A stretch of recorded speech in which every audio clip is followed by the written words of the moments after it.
మనకు ఇప్పుడైతే ప్రస్తుతం ఉన్నటువంటి మ్యాజిక్ ఫిగర్ దాటేటువంటి అవకాశం చాలా క్లియర్ అవుతా ఉన్నది. అది జనసేనను తెలుగుదేశం పార్టీని కలుపుకున్నప్పుడే. సో తెలుగుదేశం పార్టీకి జనసేనకు ఉన్నటువంటి ఎక్స్పీరియన్స్ ఏంటంటే భారతీయ జనతా పార్టీతో ఆ రెండు పార్టీలకు కూడా విడదీయరానటువంటి సంబంధం ఉందని మనం చెప్పాల్సి ఉంటుంది. సో గతంలో ఒకసారి నరేంద్ర మోడీతో విభజించి చంద్రబాబు నాయుడు ఏ పరిస్థితిని ఎదుర్కొన్నాడో చూసినాం. ఒకటి, చంద్రబాబు నాయుడు గతంలో ఎప్పుడు ఊహించని విధంగా ఆయన జైలుకు వెళ్ళడం ఒక అంశం అయితే, రెండవది చంద్రబాబు నాయుడు పైన వ్యక్తిగతంగా జరిగినటువంటి దాడి మామూలు దాడి జరగలేదు. సో అదేవిధంగా నరేంద్ర మోడీ యొక్క ఇమేజ్ దేశంలో కావచ్చు, ప్రపంచవ్యాప్తంగా పెరగడం కావచ్చు. సో ఈ అన్ని అంశాల నేపథ్యంలో ఇక నరేంద్ర మోడీతోనే ఆయన తెలుగుదేశం పార్టీ యొక్క పొలిటికల్ ఫ్యూచర్ కంటిన్యూ అయ్యే అవకాశం ఉంది. సరే, దేశవ్యాప్తంగా కూడా ఇప్పటికైతే ఇండియా కంఫర్ట్ జోన్లో ఉంది. వాళ్ళని బెదిరించో అదిరిచ్చో ఈడీ, సిబిఐ లాంటి సంస్థలు ఉన్నాయి కాబట్టి పెద్ద ఇబ్బంది ఉండదు. ఒకవేళ ఒకటో రెండో స్థానాలు వస్తే జగన్మోహన్ రెడ్డి కూడా అందరికంటే ముందే పోయి నరేంద్ర మోడీ దగ్గర పోయి డై కొట్టేటువంటి కార్యక్రమం ఉంటుంది. టెన్షన్ ఏం లేదు వాళ్ళకు. నరేంద్ర మోడీకి ఆంధ్రప్రదేశ్లో వచ్చేటువంటి పార్లమెంట్ సీట్లు అది జగన్కి వచ్చినా చంద్రబాబుకి వచ్చినా అది నరేంద్ర మోడీ కంట్రోల్లో ఉన్నట్టే.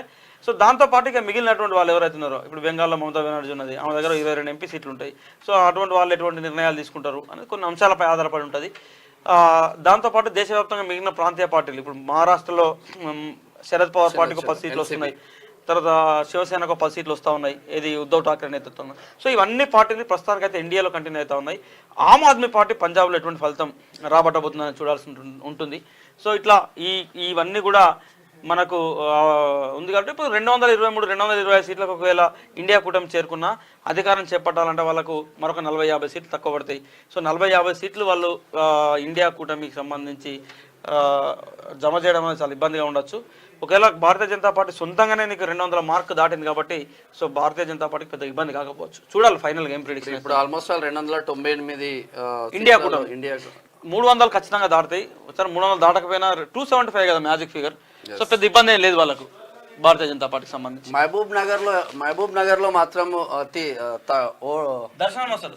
కంటిన్యూ. మహబూబ్ నగర్ పార్లమెంట్ పరిధిలో మాత్రం డికే అరుణ బీజేపీ అభ్యర్థి మెజార్టీ మాత్రం స్వల్పంగా పెంచుకుంటూ వెళ్తున్నట్టు తెలుస్తా ఉంది. 7 రౌండ్లు కంప్లీట్ అయ్యేసరికి డికే అరుణ 8,668 ఓట్ల ఆధిక్యంలో కొనసాగుతా ఉంది. బీజేపీ అభ్యర్థి డికే అరుణ అని చెప్పుకోవచ్చు. ఇది ఇట్లా ఉంటే జహీరాబాద్ పార్లమెంట్ నియోజకవర్గానికి సంబంధించి 18వ రౌండ్ ఓవరాల్గా ముగిసేసరికి 13,769 ఓట్ల తేడాతో ముందంజలో ఉన్నారు కాంగ్రెస్ అభ్యర్థి సురేష్ షెట్కర్ మంచి, అంటే మొత్తం మీద అంటే ఈ 10,000, 12,000, 13,000 మొత్తం మీద అయితే సురేష్ షెట్కర్ బయటపడుతున్నట్టు కనిపిస్తూ ఉంది కాంగ్రెస్ అభ్యర్థి. ఇది ఇట్లా ఉండే 10th రౌండ్ ఆసిఫా ఆదిలాబాద్ ఎవరు ఎక్స్పెక్ట్ చేయకపోవచ్చు, బీఆర్ఎస్ గెలుస్తుంది అన్న చర్చ మాత్రం ఆదిలాబాద్ లో వచ్చిన నేపథ్యంలో కంప్లీట్ గా బీజేపీ తన లీడ్ మాత్రం కొనసాగుతుంది అని చెప్పుకోవచ్చు. ఆదిలాబాద్ లో కూడా అతను సుగ్న అంటారు ఆ రౌండ్ కా ఓన్లీ ఆ రౌండ్ వరకు. నల్గొండ పార్లమెంట్ స్థానానికి సంబంధించి 17 రౌండ్ ఫలితాలు వచ్చినాయి. 2,55,082 ఓట్లతో కాంగ్రెస్ అభ్యర్థి రఘువీరెడ్డి ఆధిక్యంలో ఉన్నాడు.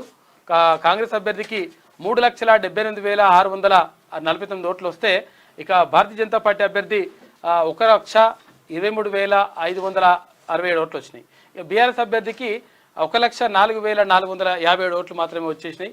దీంతో రఘువీరెడ్డి మొత్తం భారీ ఆధిక్యం దిశగా వెళ్తా ఉన్నారు. ఏపీలో మాత్రం ప్రతిపక్ష స్థానాన్ని కోల్పోతున్న వైఎస్ఆర్సీపీ అనుకోవచ్చు. కేవలం 15 స్థానాల్లో మాత్రం లీడ్ లో ఉంది ఏపీ రాజకీయాలలో. మినిమం 10% కూడా అక్కడ అది సీట్లను గెలుచుకోలేకపోతా ఉంది. దీంతో ప్రతిపక్ష హోదా కూడా వచ్చేటువంటి పరిస్థితి లేదు అని చెప్పేసి తెలుస్తా ఉంది ఏపీకి సంబంధించి. ఇక భువనగిరి పార్లమెంట్ ఫలితాలు చూసుకుంటే చామర కిరణ్ కుమార్ రెడ్డి కాంగ్రెస్ అభ్యర్థి 2,60,570 ఓట్లు. ఇక బూర నరసయ్య గౌడ్కు భారతీయ జనతా పార్టీ అభ్యర్థి 1,69,299 ఓట్లు. ఇక క్యామ మల్లేశంకి బీఆర్ఎస్ అభ్యర్థి 1,11,118 ఓట్లు వచ్చినట్టుగా తెలుస్తూ ఉంది. ఇక మహమ్మద్ జహాంగీర్ కమ్యూనిస్టు పార్టీకి 17,787 ఓట్లు వచ్చినాయట.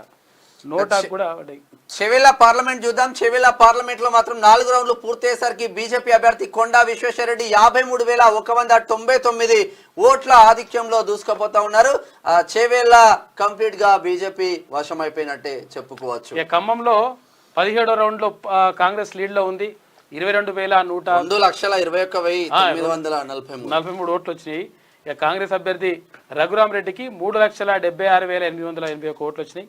ఇక బీఆర్ఎస్ నామా నాగేశ్వరరావు కేంద్ర మంత్రి అనుకుంటే ఇది 1,54,938 ఓట్లే వచ్చినాయి. తాండ్రా వినోద్ రావు బీజేపీ నుంచి పోటీ చేసిండు. ఖమ్మం కేవలం 54,997 ఓట్లు మాత్రమే సాధించిండ్రు. ఆల్మోస్ట్ 17 రౌండ్లు కంప్లీట్ అయింది. ఖమ్మం రిజల్ట్ త్వరగా వచ్చే అవకాశం ఉంది. ఇంకొక 10-15 నిమిషాలలో ఖమ్మం రిజల్ట్ కంప్లీట్ గా మీ ముందుకు వచ్చే అవకాశం మాత్రం కనిపిస్తా ఉంది. ఒకసారి మెదక్ చూద్దాం. 6వ రౌండ్ పూర్తయ్యేసరికి పొందిన ఓట్లు నీలం మధు కాంగ్రెస్ పార్టీ నుంచి 1,20,720 ఓట్లు వచ్చినాయి. రఘునందన్ రావు బీజేపీకి 1,31,997 ఓట్లు. వెంకట్రామరెడ్డి బీఆర్ఎస్కు 1,26,016 ఓట్లు వచ్చినాయి. జస్ట్ జర్ర తేడాలనే పోతుందంత 10,000 5,000 ఓట్ల తేడాతో ఉంది. మొత్తం మీద 5,981 ఓట్ల లీడ్లో భారతీయ జనతా పార్టీ అభ్యర్థి రఘునందన్ రావు ఉన్నాడు. 6 రౌండ్లు పూర్తయ్యేసరికి మెదక్లో మాత్రం బీజేపీ అభ్యర్థి రఘునందన్ రావు లీడ్ లో కొనసాగుతున్నారు. 5,981 ఓట్ల ఆధిక్యంలో మాత్రం ఉన్నారు. మరి నువ్వా ఎంతో కొంత ఆధిక్యం మాత్రం ఇస్తా ఉన్నాడు రఘునందన్ రావు. దీంతో మొత్తం మీద ఈ నన్నార్ 1 ఉండే కదా, ఆ 1 కూడా వస్తట్లేదు, నన్నే అవుతుంది కదా బీఆర్ఎస్ పని. జైరాబాద్ రిజల్ట్స్ మీ ముందుకు వచ్చే అవకాశం ఉంది. మరి కొద్ది క్షణాలలో లాస్ట్ రౌండ్ ఒకటే మిగిలింది. జైరాబాద్ 19వ రౌండ్ ఓవరాల్ గా కంప్లీట్ అయింది. 19 రౌండ్లు ముగిసేసరికి జైరాబాద్ కాంగ్రెస్ అభ్యర్థి సురేష్ షెట్కర్ 14,966 ఓట్ల ఆధిక్యంలో దాదాపు 15,000 ఓట్ల ఆధిక్యంలో కొనసాగుతా ఉన్నారు సురేష్ షెట్కర్. దీంతో మొత్తం మీద అటు ఇటు కలిసి 10-15,000 ఓట్లలో బయట పడతట్టే ఉన్నాడు ఆయన.